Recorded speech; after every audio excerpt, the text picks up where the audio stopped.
Olá, pessoal! Muito bom dia, sejam todos bem-vindos à nossa aula de ciências, tá?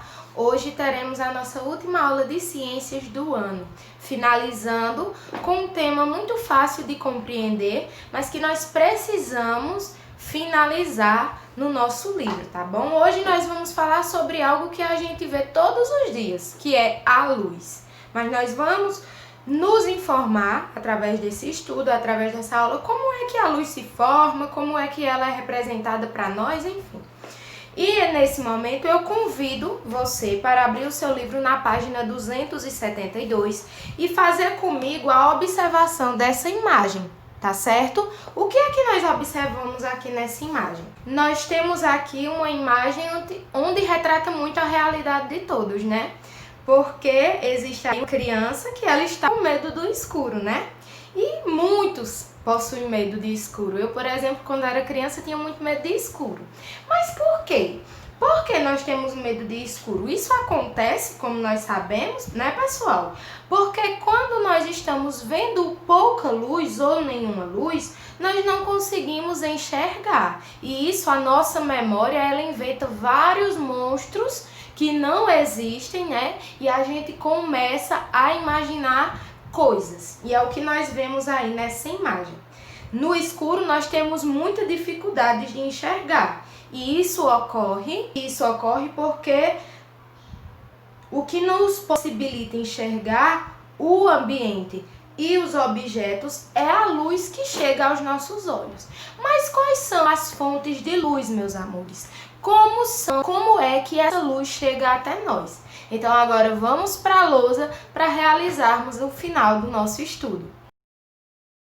E agora, realizando a leitura da nossa página 273, nós temos aí os diversos tipos e fontes de luz. Como diz aí no texto, a luz ilumina os ambientes e objetos. Diferente do som, a luz não precisa de um meio material para se propagar.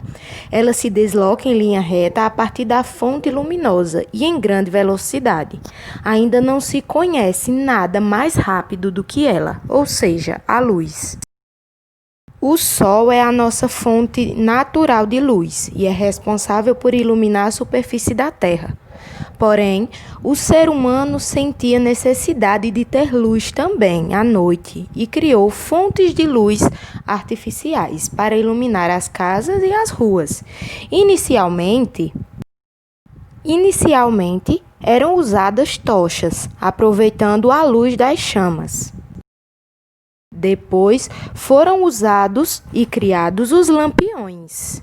E, finalmente, com a eletricidade, surgiram as lâmpadas. Nesse momento, eu convido para que você vire a página do seu livro e juntos vamos fazer a leitura do texto da página 274, que tem por título A Luz e os Objetos. Os materiais interagem de diferentes formas com a luz. Podemos classificá-los de acordo com o que ocorre quando a luz incide neles. E são três as formas diferentes que a luz interage nos materiais. Nós temos os transparentes, o translúcido e os opacos. Os materiais transparentes, como vocês podem ver aí, deixam passar toda a luz. As imagens vistas do outro lado ficam nítidas. Exemplo, o vidro das lentes dos óculos. São materiais transparentes, porque nós conseguimos ver a luz do outro lado. E também existem os materiais translúcidos, que são aqueles que deixam passar a parte de luz que se espalha. Isso faz com que as imagens vistas através deles sejam um pouco nítidas, ou seja, não fica tão claro, como vocês podem ver aí no segundo exemplo. Por exemplo, a folha de papel vegetal, como também podemos ter de exemplo. E por fim, nós temos os materiais opacos, que não deixam passar a luz de forma alguma, como vocês podem ver aí no terceiro exemplo.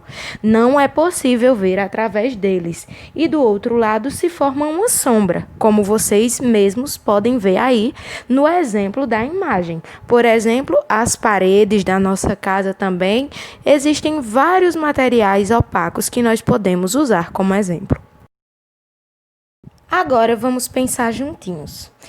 Em qual dessas categorias você classificaria o espelho? Em transparente, translúcido ou opaco? Os espelhos são objetos opacos, pessoal. Nós não podemos ver através deles. Porém, nós conseguimos ver o nosso reflexo. E sabe por que isso ocorre? Porque a superfície dos espelhos é lisa e muito polida. E isso se torna brilhante. Quando os raios de luz atingem uma superfície como essa, grande parte deles são refletidos. Assim, é possível enxergar o nosso reflexo. Outras superfícies lisas e polidas também funcionam como espelhos, como alguns metais e a água de um lago. Experimente agora olhar o seu rosto em uma colher. O que é que acontece? Se a colher estiver muito polida, com certeza você verá o seu reflexo da mesma forma que você vê quando se olha no espelho.